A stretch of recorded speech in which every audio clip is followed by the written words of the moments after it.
même s'il y a une situation sécuritaire, entre guillemets, en Haïti, il aurait passé 2 heures à l'aéroport. De toute façon, je doute que les Américains voilà, aient peur que voilà, qu'il y ait un danger voilà, pour le secrétaire d'État des États-Unis à l'aéroport Maïgaté. Bon, c'est pas. Voilà.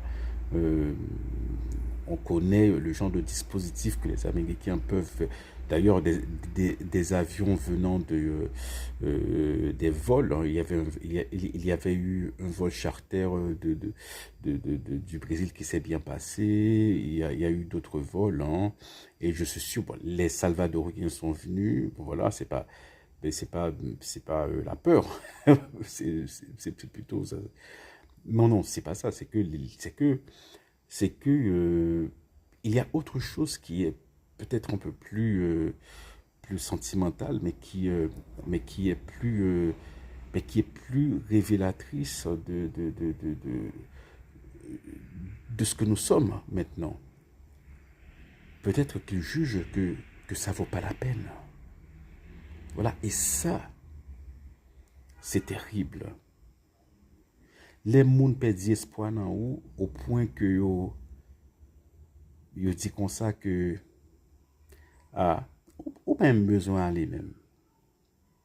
Yo yo pas envie de sortir dans l'obéi yo hier. Or, on peut dire ça lorsque je lis par exemple qu'il y aurait 150, au moins 150, alors on n'est pas sûr, hein, qu'il y aurait au moins 150 morts euh, lors du massacre de Kanskov. Voilà. Donc, on peut se dire, eh bien, un peuple comme ça, qui, c'est un peuple qui ne veut pas s'en sortir. Alors, c'est pas ce que je dis, mais de l'extérieur, surtout les gens qui pensent comme Trump, hein, ils regardent, ils disent, mais ces mecs-là,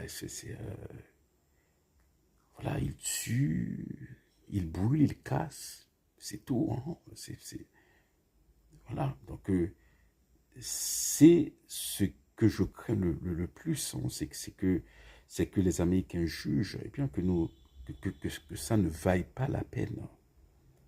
Or, je sais que ça vaut la peine parce que je vois des gens ici, des gens qui sont